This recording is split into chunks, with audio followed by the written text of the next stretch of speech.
Go ahead. Familiar sounds this time of year in Holualoa, where the 42nd annual Kona Coffee Cultural Festival held its hallmark coffee picking contest at UCC Ueshima Coffee Company Farm. This is right now probably is a peak time. It's a peak season for harvesting right now. The event involved all levels of experience, including pioneers, pros, novices, and keiki. This year's president-elect, Mel Morimoto, has taken the reins of Hawaii's oldest food festival. I come from the area of Captain Cook. It's about maybe about 5 miles south of here. And my family, we did have a coffee farm. We still do, matter of fact. Right now, because we had very good rain just maybe about a month ago, so it's really nice. And the coffee is all matured, it's all nice and red on the trees right now, and it's just begging to be picked. Morimoto takes over from Norm Sakata, who headed the festival for many decades prior. In fact, Sakata did this interview in 2008, the first year Big Island Video News covered this event. And this is why it means so much to us to continue something like this, because it gives us a chance to recognize the pioneers, people who started the industry, that took the hard part of it. And he's been with the festival, I believe, for 38 years. So he has a lot of history, you know. I'm a baby compared to him. You know, coming into this organization as a new president, I do not want to try and reinvent the wheel. The wheel has been invented. It's been successful for this year 42 years. So it's not my desire to reinvent the wheel, but maybe improve a little bit more smoother wheel. Little has changed at the competition. At the sound of the starting alarm, pickers rushed the coffee trees and began to gather up only the red cherries. Pickers, you have 1 minute. You have 1 minute. The competitors only get a few minutes to pick, then it's on to the weigh station to see how they did. It's a tight competition amongst these ladies every year. It was fun. It was Yeah. fun. We're trying. She kept trying. No, leaves in my don't lie, basket. don't lie. We're trying because every year we miss, so hopefully We're we get it this disqualified year. every year. So this year we're going for not to be disqualified. Yeah. How do you guys get disqualified? What happens? Too much greens and leaves. Oh, leaves. I heard them warning you. Yeah, so this year hopefully But I we're get. not picking. It just falls in the basket. Or placed there by a competitor.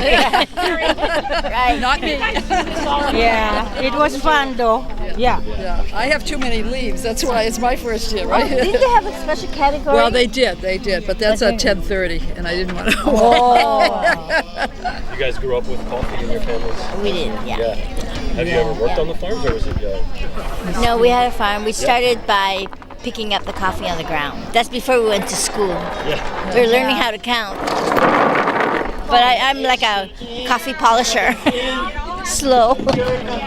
Winners receive generous cash prizes and gifts. For young Kalani Aquino, coffee picking is second nature. Me and my dad were picking coffee this whole season, and I just wanted to pick coffee. What's the hardest part about picking coffee? To not pick the greens or the brown. Mostly the browns, because they basically just, if you pick a red and the browns next to it, it just would fall into your basket. Like, did you have a technique, a special technique? Knock them off and don't put them in my basket. Well, I mean, he does it every day. Yeah. Don't touch him. Here. I woke him up this morning. I was like, "Are you sure you want to go?" And he's just like, "Yeah." And I was like, "What are you doing for the rest of the day?" I was going to the beach, and he's like, I'm gonna go pick coffee. I have to do my chores. How long He's going to Disneyland, so all his coffee money is going there. The Aquino family knows all about the Kona coffee farming lifestyle. Even as changes come to Holualoa, coffee culture remains. I grew up in Honolulu too, but you can see how it's changing a little bit. We live right down the street, you know, he has his pigs and he has his like farm animals and stuff, but it's a lot different from town because you have the area to do it, you know.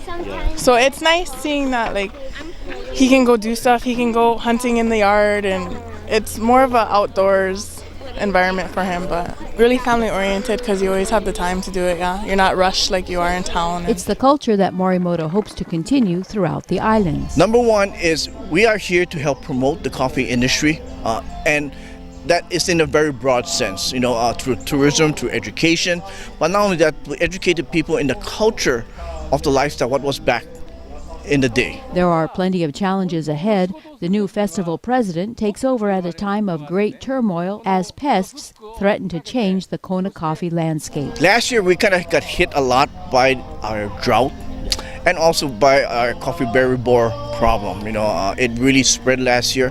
I think this year we have, through education, I think people have a better handle on it. The coffee crop itself looks larger. We have a heavier yield this year, I believe. And I think hopefully we get the bug problem under control more. Picking field, I was surprised to turn around and see a bright red bottle in the tree. Yeah.